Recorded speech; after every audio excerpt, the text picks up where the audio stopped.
Witam Was, moi drodzy widzowie. Dzisiaj słoneczna Hiszpania, 1 stycznia 2026 roku. Za mną widzicie Dolmen de Bahir, starożytne stanowisko archeologiczne na południu Hiszpanii, które jest powiązane z epoką brązu wczesną i późnym neolitem. Generalnie datowanie tutaj to jest jakieś 4,5 tysiąca lat wstecz. Ale z tego miejsca nie będę Wam opowiadał o dziwo o hiszpańskiej historii, natomiast opowiem Wam o niesamowitym znalezisku, które miało miejsce w Małopolsce i które na światło dzienne wyszło 2 tygodnie temu na konferencji, w której miałem przyjemność uczestniczyć. I opowiem Wam o tym właśnie, jakie niesamowite, megalityczne znalezisko w powiecie limanowskim zostało odkryte. Natomiast ten dolmen, to megalityczne stanowisko z Hiszpanii będzie dla mnie porównaniem i analogią. Co bardzo ciekawe, myślałem, że jedyną analogią będzie to, że jest to podobny okres historyczny i że jest to megalit. Natomiast analogii, jak tu przyjechałem, jak rozejrzałem się, jak zacząłem czytać o tym miejscu, znalazłem dużo więcej. Ale zacznijmy o tym, co znaleziono w powiecie limanowskim na zboczach góry Łyżka. Otóż 2 tygodnie temu, ponad wszelką wątpliwość, zostało potwierdzone, że te dziwnie usytuowane kamienie na wzgórzu zwanym Stożek, na zboczach góry Łyżka, to nie jest żaden przypadek, tylko jest to autentyczne, megalityczne stanowisko pochodzące, nie wiadomo dokładnie jeszcze z jakiego okresu, ale na pewno przynajmniej sprzed 4000 lat. Zjechało się na tą konferencję mnóstwo naukowców, profesorów, doktorów. Przez 4 godziny opowiadali o swoich wynikach badań na temat tego stożka. I link macie do całej konferencji, jeżeli by Was to interesowało. Tam możecie wysłuchać w szczegółach tych wszystkich argumentów, które ja Wam teraz w skrócie przedstawię. Otóż, ponad wszelką wątpliwość, 2 kręgi kamienne na stożku są uczynione ręką ludzką. Co więcej, znajduje się tam również coś w rodzaju tunelu lub może grobowca. Jest to zorientowane na osi wschód-zachód i co więcej, datowanie tego miejsca jest niebywałe. Naukowcy pobrali próbki ziemi z samego dna tego tunelu, pod kamieni, które są na samym dole, i okazało się, że jedna próbka wykazała 10 tysięcy lat, druga 15 tysięcy lat. Nie jest to dokładne datowanie, więc możemy sobie przyjąć coś pomiędzy 10 a 15 tysięcy lat temu. Wtedy ta ziemia spod tych kamieni ostatni raz widziała światło słoneczne. Czyli data powstania tego kamiennego tunelu wydaje się być nieprawdopodobna. Około, powiedzmy, 12 tysięcy lat temu. Te kamienie też na górze Łyżka nie są absolutnie przypadkowe. Tam stoją wielotonowe głazy postawione pionowo. Co więcej, są doskonale zorientowane północ-południe. Więc mamy tu do czynienia z starożytnym, nie wiemy jak bardzo starym dokładnie, ale jakimś sanktuarium. Rów, który znajduje się po jednej stronie wzniesienia, zwanego Stożek, jest ponad wszelką wątpliwość wykonany ręką ludzką. Jest to fosa ręcznie pogłębiana przez ludzi. Wykluczono tutaj działalność erozyjną. Tutaj nie ma żadnego cieku wodnego. Jest to po prostu głęboka fosa, specjalnie uczyniona po to, żeby to miejsce jakoś jeszcze bardziej uwydatnić, zrobić je bardziej niedostępnym. Co więcej, mimo że nie prowadzono głębokich jeszcze wykopalisk na stożku, to już teraz naukowcy przebadali 158 odłamków ceramiki, które tutaj znaleziono. I większość z nich pokazuje na neolit i epokę brązu wczesną. Część jest troszkę późniejszych, ale jedno znalezisko jest najbardziej zastanawiające, ponieważ jest to krzemienny grot, który cofa znacznie mocniej datowanie tego miejsca. Niedaleko tego miejsca znajdują się kopce, które być może są kurhanami Ich lokalizacja wydaje się być nieprzypadkowa, więc jest to bardzo prawdopodobne, że te kopce, które do dzisiaj tam w lesie można zobaczyć, to są pozostałości bardzo dawnych kurhanów, a około pół kilometra od stożka znajduje się miejsce zwane zamek, ale nie jest to żaden kamienny zamek, tylko jest to polana zamknięta dookoła kamiennym murem.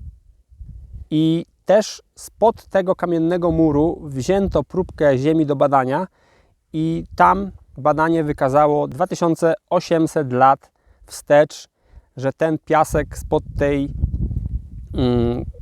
tego muru widział światło dzienne, więc wiek tego murku wydaje się być też starożytny. Nie wiemy dokładnie, do czego on służył, ale bezsprzecznie całą polanę okala murek. I teraz jest to tak niesamowite odkrycie, że wiele osób nie jest w stanie to wręcz uwierzyć, ponieważ nigdy do tej pory nie było powiedziane, że u nas w Karpatach znajdują się jakieś megalityczne konstrukcje. Tu mamy praktycznie pierwszą w polskich Karpatach znalezioną, potwierdzoną na 100% megalityczną konstrukcję. Sanktuarium z okresu neolitu, epoki brązu, a może jeszcze starsze. Jeszcze tutaj badania trwają, jeszcze nie wiadomo do końca, jak bardzo stare jest to miejsce. Bezsprzecznie jest to miejsce uczynione ręką ludzką i bezsprzecznie jest ono niezwykle stare. To każe nam zupełnie inaczej myśleć o naszym obszarze, ponieważ do tej pory zawsze było powiedziane, że tutaj żadnych megalitów na południu Polski absolutnie nie było. A teraz różne dziwne góry owiane legendami mogą się okazać być również megalitycznymi sanktuariami. Udowodnienie tego, że stożek na Łyżce nie jest przypadkowym rumowiskiem kamieni, nie było łatwą sprawą i to wymagało wielu, wielu lat starań, żeby ta konferencja się odbyła i żeby te badania upublicznić i pokazać, wykazać ponad wszelką wątpliwość, że te pionowo stojące wielotonowe głazy to nie jest przypadek. Coś, co się wydaje oczywiste, ale wymagało to wielu naukowców, żeby to ponad wszelką wątpliwość wykazać. Lokalizacja tego prehistorycznego sanktuarium na Łyżce nie jest przypadkowa. Okolica była zamieszkała od tysiącleci. Łyżka leży na północnej stronie Kotliny Sądeckiej. Tworzy się tutaj ciepły mikroklimat, a wokoło znaleziono mnóstwo pozostałości siedlisk ludzkich z neolitu i epoki brązu, ze słynną górą Zyndrama na czele, która znajduje się około 10 km na południe stąd. A teraz wracając do tych analogii, które tutaj mamy, to okazało się, że Dolmen de Bajil, koło którego jestem, znajduje się na Cerro de los Víboras, czyli na wzgórzu żmii. I to jest też niesamowite, ponieważ na Łyżce również żmije mają swoje gody i jest to bardzo mocno związane miejsce ze żmijami. W ogóle na południu Polski jest wiele prastarych miejsc, które nazywają się żmijowiska, żmigród, które bezsprzecznie są związane z jakimś dawnym miejscem kultu. Więc tutaj to powiązanie, które odkryłem dzisiaj jadąc tutaj, było dla mnie niesamowite, że dolmen znajduje się na wzgórzu żmii. Co więcej, tutaj niedaleko była osada z wczesnej epoki brązu i byłem na terenie tej osady. Znalazłem pozostałości murku, który otaczał wzgórze obronne, bo ta osada tutaj góruje nad taką przełęczą, która dawała kontrolę nad przepływem stad, nad przepływem towarów, bo w Hiszpanii, wiecie, jest dosyć górzyście i taka przełęcz jak tutaj jest bardzo cenna strategicznie. Kontrola nad przepływem tych towarów dawała dużą kontrolę, pewnie polityczną w tamtych czasach. I na tym wzgórzu właśnie jest murek, bardzo podobny do tego murka, który jest w okolicach Łyżki. Nie wiem, jak bardzo stary jest ten murek tutaj z wzgórza żmii, ale wygląda na to, że jest on też sprzed 4000 lat, podobnie jak te dolmeny tutaj, ponieważ tych grobowców tutaj znaleziono 6 i w tych grobowcach znaleziono szczątki ludzi. I co ciekawe, już wtedy ci ludzie byli bardzo mocno zróżnicowani, jeżeli chodzi o poziom posiadanego bogactwa, ponieważ byli zarówno bogaci, których pochowano tutaj z srebrnymi ozdobami i z porządną bronią, z mieczami z brązu. Byli tacy średnio zamożni, którzy zostali pochowani wraz z narzędziami, i była jakaś totalna biedota, która była pochowana bez żadnych darów grobowych lub z jakąś tam skromną ceramiką. Więc to też fajnie rzuca światło na strukturę społeczeństwa Hiszpanii w wczesnej epoce brązu. Zobaczcie, jak ciekawie obrobiony kamień znalazł jeden z członków mojej ekspedycji na Cerro de las Víboras. I teraz pytanie, na ile przepływ idei pomiędzy Hiszpanią a południową Polską występował w tamtym czasie i na ile ta koncepcja budowania megalitycznych konstrukcji była wspólna dla jakiejś jednej grupy ludzi, dla jakiejś jednej kultury, czy to po prostu była niezależna inwencja ludzi z różnych części świata. Ja uważam, że oni byli ze sobą połączeni, zresztą cała kultura megalitów zachodnioeuropejskich rozciąga się na wielkim obszarze, szczególnie tutaj na Wybrzeżu Atlantyckim, ale też właśnie, jak widać, sięga do Polski i ta idea nie mogła samorzutnie, moim zdaniem, wypączkować w tych różnych miejscach, tylko była częścią jakiejś większej, bardzo starożytnej kultury, o której my dzisiaj wiemy bardzo niewiele, natomiast widzimy efekty ich działalności. Widzimy, że oni potrafili zbudować wielkie konstrukcje kamienne, poświęcali mnóstwo energii, żeby te konstrukcje stawiać. Mieli jakieś tam pojęcie o astronomii, nie wiemy jak głębokie, ale na pewno rozróżniali kierunki świata, co jest oczywiste. Orientowali te swoje megality względem północ-południe, wschód-zachód, względem Słońca, względem Księżyca. Ciekawe jest, że wybierali wzgórza, na których często urzędują też żmije.